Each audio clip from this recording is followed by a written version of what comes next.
everyone, I was asked to do a response to a video that was posted about women, why they date the men that they do, and why they don't go after the quote-unquote nice guys. And I know I've talked about these things in the past, but what I wanted to do in this video is address the main issue that was brought up in the video and then discuss my own kind of counterpoints to the whole nice guy thing and why I think personally that there are problems with the whole idea being brought up, and not specifically with the person who brought them up, but with the ideals themselves. And so a lot of stuff I'll be talking about in this video will be generalizing the issue, because we are talking about something that exists on a larger scope than just the individual. However, because of that, I want to make something very clear. When discussion is coming up about this whole nice guy, nice girl thing, what's important to get out of this is not to just immediately be defensive and be like, I don't do that, not me, I'm one of the really real nice guys and whatever, because that's not the point. The point is that there is a mentality that comes in with the nice guy, nice girl mindset that has to be addressed, and that goes beyond the individual. Okay, so the underlying issue was talking about, why do girls date the bad boys? Why aren't they looking at nice guys? Why are we doing that? My whole thing is, I don't think that women, and I don't think men do this either, intentionally look for people who are going to hurt them, who are trying to manipulate them. I think that if a girl ends up with a bad guy, there are other factors at play than just her being stupid, which I think is something that a lot of people throw at it, but I don't think that's really the case, or her being shallow. Women and men are attracted to charisma. We are attracted to confidence. We are attracted to not adventure, but something that's more than mundane. And the reality is, the situation is that a lot of the times, the people who end up being these bad boys, these joys, are the people who put themselves out there, who carry themselves with a sort of, they have a certain way about them that attracts other people. It's a lot like peacocking, if you want to make it into a kind of biological thing. You are attracted to the person who stands out, who makes themselves known. You don't know it's a wallflower because you can't see it among everything else. But these are the people who stand out, who give themselves a way to become desired. And that is what attracts us to them, and that goes for both sexes. However, when people are doing this, they are not putting forward all of their flaws, at least not in a very blatant way. And what has been told to both genders is that we can fix our partner if something's wrong with them. If you are a guy and you meet a girl who's type A and very into her work, you can slowly make her into the woman that you want them to be. And if you're a girl and you meet a bad boy, you can make him into the guy you want him to be. And so this mentality comes of us thinking that it's okay to like the darker and more stringent people because we can change them to make them who we want. And this is reinforced in our culture, this is reinforced in our media constantly. So we are bamboozled into thinking this. And there is a personal responsibility that comes into it as well. And I think most women, for the majority, are aware of those things and break it off. But the thing is that they are also attracted to these people. It's not just emotional, it's physical, and it's sexual. These people make you feel certain ways, and as long as it doesn't cross a limit, you know, you're willing to excuse certain things. And for those who do get stuck in those cycles of abuse, it's more than just them looking for that. It's the fact that these people, and this goes for both sexes, they will be broken down by their partner. They will be put into a place where they believe that is the only person who will love them, who will be with them, who will care for them, and therefore this cycle of abuse continues because they have been programmed and separated from people so that this is all that they have, and so they feel like they need to be with them no matter what. It's a combination of these bad boys or whatever. They are the ones who present themselves out, make themselves desirable, and really, you know, they instill a sort of passionate response. However, women can very clearly see the difference between a bad boy and an asshole. And I think that the whole thing is that, you know, just because you dress a certain way and act a certain way does not inherently mean you're going to be a bad person. I mean, what makes a guy bad is not how he dresses, not what he listens to, but how he presents himself. And the larger issue of being an asshole or being a bad guy is more than just going beyond the whole clique success of like the nice nerds or the bad jocks. It's much bigger than that. And that's the overarching issue that comes into play when you talk about all this nice guy stuff. Because the nice guy mentality and the nice girl Betty Cooper Taylor Swifting stuff too. I'm not trying to say that women don't do this, but since the video is addressing women, this is my turn to address from the male perspective. But keep in mind, I do acknowledge the female part of it as well. But now let's address these nice guys. Let's talk about them. And it's three factors that I think really come into play when you're talking about this thing. The first is the whole, okay, so you're nice. Now what? What is this niceness coming from? Why do you think that you being nice means that you should be in a relationship with somebody? And a lot of people will argue, like when I talked about this before, they were saying about how it's not about them feeling entitled to us, it's about how they are gentlemen and they're not being treated well. Here's the whole thing. You come across to women who think about this nice guy thing as entitled. You sound like because you are a good person, you are somehow entitled to being with somebody. That's how you sound, and whether you don't mean that or not, that's how it comes across. Because just because you're nice doesn't mean that you're interesting or that you are appealing to the women that you're going against.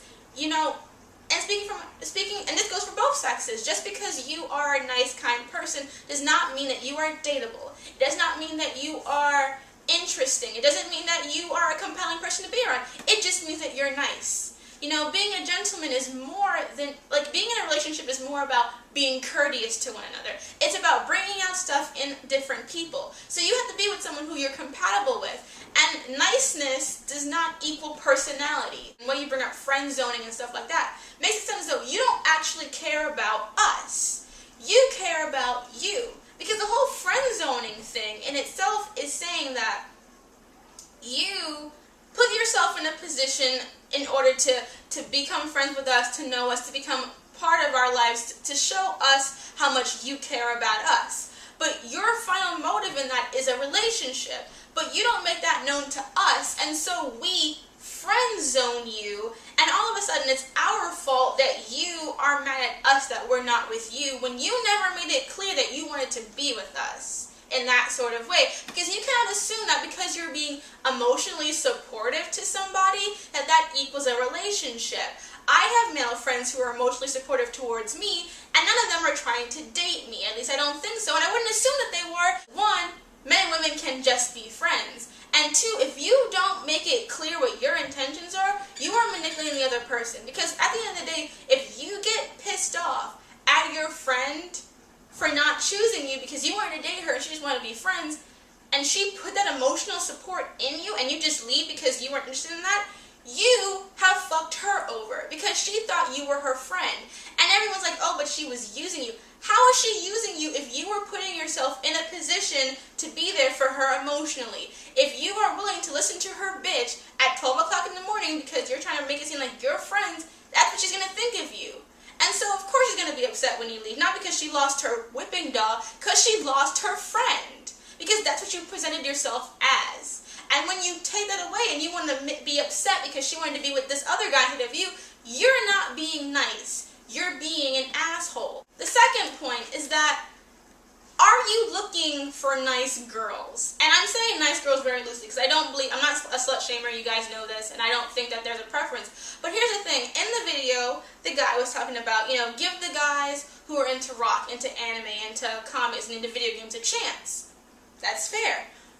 But are you giving the girls who are into video games, rock, and anime a chance? Because I know when I was growing up, to just use an anecdote, when I was growing up, I was into Pokemon, I was into Yu-Gi-Oh, I was into anime, I was always hanging out with my friends. You know, my male friend would call me, and we spent literally like a couple hours playing Pokemon together, and like, you know in Crystal how you have to go through that entire, like, that cave so you can get to the place to get your badge? We were doing that on the phone all day long. Never crossed the boundary. But when we were at school and we were talking about who you wanted to be with, whatever, they wanted to be with other girls. They wanted to be with girls who, attractive, pretty girls. And it's like, if you want, you're asking women to make all these breaks for you, but are you doing that for other women? Are you really interested in finding someone who fits you personality-wise, or do you want the cream of the crop? Do you want the hot girl? Do you want the attractive girl? Do you want the equivalent of what you're saying that women are going after? Because that's how it comes across. Because one thing you have to keep in mind is that the media has told men that you can be a mediocre to average looking guy and still get a hot wife. All the time they tell you guys that. We don't really get that. You know, women, when they want to make it seem like, the nerdy girl with the hot guy, most of the time the girl is not a nerd, she is not a loser, she is definitely, you know, she's either at the very least she's average looking, but most of the time she's pretty beautiful. It's never like she's a really ugly person. But with guys, you can be Jonah Hill and get Scarlett Johansson. That's what they have told you. They've told you that if you can make a girl laugh, if it's your personality, you can somehow transcend all sorts of other requirements and be with this girl. You cannot expect one thing from somebody and not give it yourself. You can't want women to not be shallow and then be shallow in return. It's not fair. And you cannot say that you want to be taken into consideration because of all these other qualities you have and not do that for the opposite sex. You just cannot. And that's the whole double standard. Like, to use myself as a personal example, I like anime. I like comic books. I love video games. I need to be with someone who likes those things. Those are my interests. Those are my hobbies. And you can be with someone who doesn't have all the exact same hobbies as you. My sister and her fiance do not have every single thing in common. But the basis of things, the things that really matter to her, are important to the both of them. And so if you are totally into that one world, and she is totally not even near that, you could maybe get something work, but you have no basis for a relationship on just a purely intellectual camaraderie level. You know, if there are other things, like if there are other things that you're looking for in her, and it doesn't matter if you don't have the same hobbies, all right, that's fine. But if your whole thing is give us a chance, you have to give them a chance. But when it comes down to it, if it's about the fact that they're not pretty enough for you or they're not cool enough for you, then you're doing the same thing that you're accusing women of doing. And then the final issue that I think is something that doesn't get talked a lot about, but it's something that I really feel is like one of the biggest issues I have with the whole nice guy thing, is this. Being a nice guy, quote unquote, does not mean that you cannot be an asshole. Point blank. And being nice is more than just opening doors, giving money, and all that kind of stuff. It also means respect. And that's one of the things that I think has been the really big decider of when I've seen certain guys who are from this kind of nice guy community who talk about women in very disrespectful, patronizing, and sometimes very sexist ways. And yet they wonder why women aren't fawning over them. The gaming nerd community is not universally inviting towards women. It's not, because we have to always prove ourselves as geeky girls to be both female and at the same time cool enough to be in that community. That is something that is always an undercurrent there. And when women try to discuss this kind of issue, there's always this kind of feeling of like, no, you're trying to ruin our stuff, you're trying to just come into it, and then there's also kind of this backlash against us. And so that is also a big factor in all of these things, is that nerds, the nerd community, the geek community, all that kind of like that alternate thing, does not mean it's automatically inviting towards us. You have to acknowledge the fact that it is disconcerting when you have to deal with all these sexist comments from that kind of community, and then want to be like, well, why don't we want to be involved with people in that community? Because you don't make it comfortable. You don't make it an inviting place for us to be all the time, especially if you're someone who's really involved in women's stuff. And TNA, I'm doing a whole video about it. Like, I'm a woman. I love TNA. I think that I can enjoy a good TNA. I can enjoy it. I love DOA. DOA is one of my favorite games. It's the only reason I'm getting a fucking Nintendo 3DS, so I can play the goddamn game in 3D. Like, I can enjoy it and find it entertaining and think about it in that kind of way as well. I'm not trying to be like, but at the same time, is it problematic? Is it, an example of how sexist the gaming industry can be? Fuck yeah. But if I say that, I'm a bitch. I'm in the way. I'm trying to bring all this social blah blah, ruin your whole fun game. That's a turn off. There's another issue with the whole, are are you really being nice? You can still be an asshole and be a nice guy thing. Is this. Like in the video, there was this idea that, talking about how women need to stop saying that we don't need men. Because we will need them for other things and such like that, like whether it be car payments or whatever. My problem with that statement specifically is that it does not really understand what we are trying to say by that. When women are trying to say we don't need men, we are trying to say that we are not putting ourselves in a position to be dependent on anyone else. That means man, woman, cat, dog, child. We want to establish ourselves as our own people. As individuals, we don't have to come to you and cry to you and be like in the introduction to the Jetsons and grab your wallet because we need to go outside or have you give us an allowance like that. We want our own independence. We want to be able to do our own thing. That doesn't mean we don't want you. I'm talking specifically about women who are interested in men. We still want you.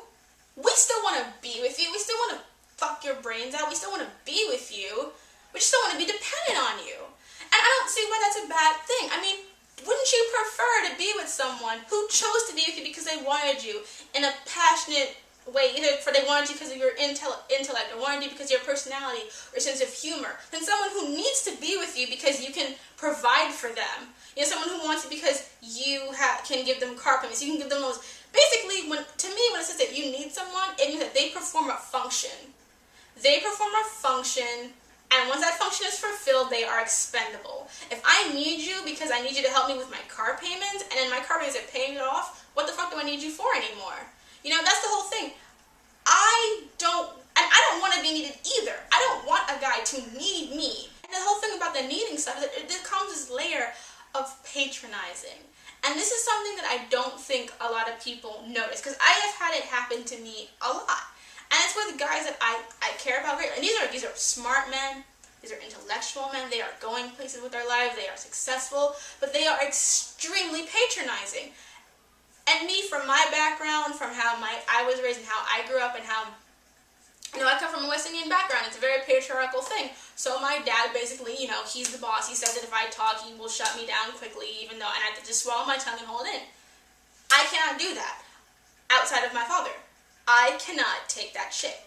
It is probably one of the things on my list that if you patronize me or talk down to me or make it look like, oh, you know, you're a little cute girl, I will never be with you.